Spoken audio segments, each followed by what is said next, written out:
कोथरूडमधील रेकॉर्डवरील गुन्हेगार शरद मोहोळ वय 40 सुतारदरा कोथरूड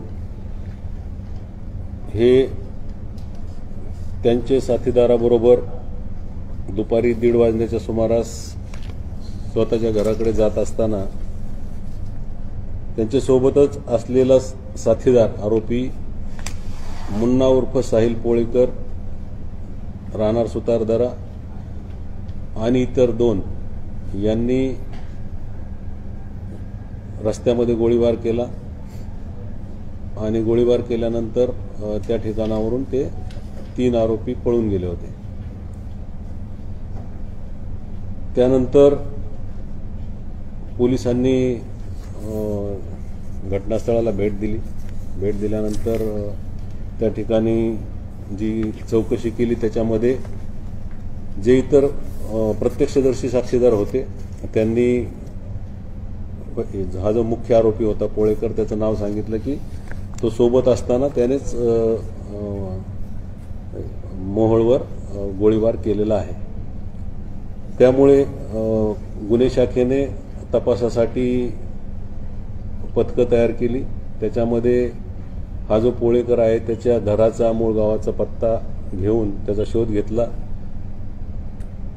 परंतु तो मिळाला नाही। त्यामुळे त्याच्याकडे एक घटनास्थळावरून काही बातमीदारांनी माहिती दिली होती की ते टू व्हीलरवरून पळून गेलेले आहेत आणि टू व्हीलरवरून पळून गेल्यानंतर ती टू व्हीलर त्रयस्थ माणसाची ती जी गाडी होती ती होती आणि त्यामुळे त्या गाडीचा शोध घेतला असता ती बेवारस स्थितीमध्ये मिळाली। मिळाल्यानंतर जास्त माहिती घेतल्यानंतर असं समजलं की हा जो पोळेकर आरोपी आहे याच्याकडे सुद्धा एक गाडी 4 व्हीलर आहे। त्या गाडीचा नंबर ट्रेस करण्यात आला आणि ट्रेस केल्यानंतर सर्व जे शहराच्या बाहेर जाणारे रस्ते त्या टोल नाक्यावर त्याचा शोध घेतला असता ती खेड शिवापूर टोल नाक्यावरून गाडी गेल्याचं निष्पन्न झालं। त्याप्रमाणे आमची पथकं त्या सातारा रोडला रवाना झाली आणि सातारा रोडला रवाना झाल्यानंतर ते शिरवळच्या जवळ 2 4 व्हीलरमध्ये हे 8 आरोपी मिळून आलेले आहेत। सर, जी गोळीबाराची घटना आहे त्यात किती जणांनी गोळ्या चालवल्या, बंदुका चालवल्या आणि किती गोळ्या, आणि पहिला जो फायर करणार होता त्याचं नाव काय? गोळीबाराची जी घटना घडली त्याच्यामध्ये 3 आरोपींनी गोळ्या झाडलेल्या आहेत असं प्राथमिकदृष्ट्या तपासामध्ये दिसून आलेलं आहे।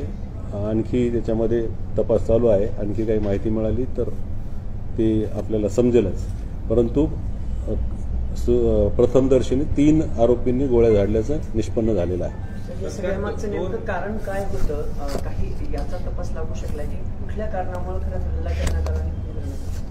या घटनेमध्ये जो मुख्य आरोपी आपण म्हणतो की जो मैताबरोबरच फिरायचा एक काही दिवसापासून, त्याचा मामा एक आहे, त्याचं नाव आहे नामदेव महिपती कानगुडे आणि दुसरा एक त्याचा नातेवाईक आहे पोळेकरचा, तो आहे विठ्ठल किसन गांधले। या दोघांचं शरद मोहोळ बरोबर वैमनस्य होतं असं प्राथमिकदृष्ट्या दिसून येते आणि त्याच प्रकारामधून हा हल्ला झाल्याचं प्रथमदर्शनी आरोपीकडून माहिती मिळालेली आहे। परंतु आता गुन्ह्याचा तपास चालू आहे, तपासामध्ये आणखी काही याच्यामध्ये अँगल्स आहेत का ते शोधण्यात येईल। 2 वकील आहेत, त्यांचा काय रोल आहे? काल जेव्हा आमच्या टीमने आरोपीचा शोध घेत असताना तिथे ट्रॅप केला, त्या ठिकाणी या 2 गाड्यामध्ये हे 8 लोक होते, त्याच्यामध्ये ते 2 वकील सुद्धा होते। त्यांच्याबरोबर ते कशासाठी गेले, त्यांचा काय सहभाग आहे आणि त्यांचा नेमका गुन्ह्यामध्ये रोल काय आहे हे आता तपासानंतरच आपल्याला कळेल। किती दिवसापासून त्यांनी हा कट रचला होता? आरोपी मुन्ना पोळेकर दुसरा असून यांच्यासोबत किती दिवसापासून राहत होता? आरोपी मुन्ना पोळेकर जो आहे तो त्याच परिसरात म्हणजे सुतारदरा परिसरातच राहतो, त्यामुळे याचं ऑफिस सुद्धा त्याच परिसरात होतं, त्यामुळे त्याचं जाणं येणं त्या ऑफिसमध्ये होतं म्हणजे बऱ्याच दिवसापासून, वर्ष 6 महिन्यापासून। परंतु गेल्या 20-25 दिवसापासून त्याचं रेग्युलर तिथे जाणं होतं, म्हणजे 25 दिवसापासून तो जास्त संपर्कात त्यांच्या आलेला होता त्या सगळ्या लोकांच्या। वेपन किती जणांनी त्याच्यावर टीम जे पिस्तूल वेपन पिस्टल किती कुठून जणांनी मारले होते दोन काही तीन लोकांनी, तिघांकडे 3 पिस्टल तिघांकडे 3 पिस्टल होते. आपण 3 पिस्टल आता जप्त केलेले आहेत.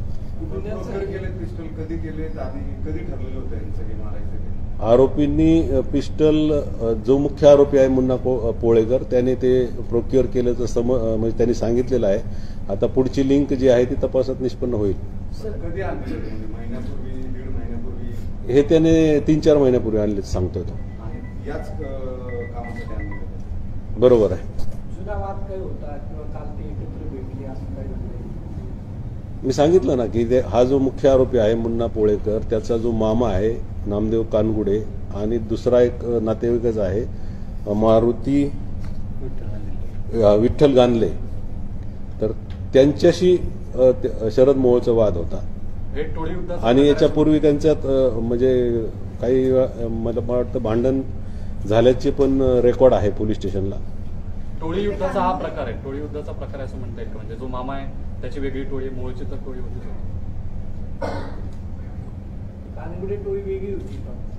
म्हणजे त्यांचा मूळ संघर्ष जो आहे तो कशावर होता? कानगुडे स्वतंत्र फंक्शन करत होते का एक टोळी? हे सर्व जे लोक आहेत ते कानगुडेशी रिलेटेड आहेत, संबंधित आहेत.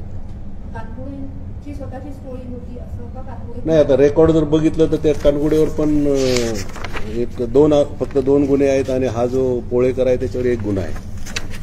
कानगुडे टोळी म्हणजे त्यांचं पुणे शहराशी काय संबंध होता? म्हणजे ते जसं शरद मोहोळची टोळी होती किंवा गेल्या अनेक दिवसात रेकॉर्ड होतं, तसं कानगुड्यांचं पुण्याशी काही संबंध होता?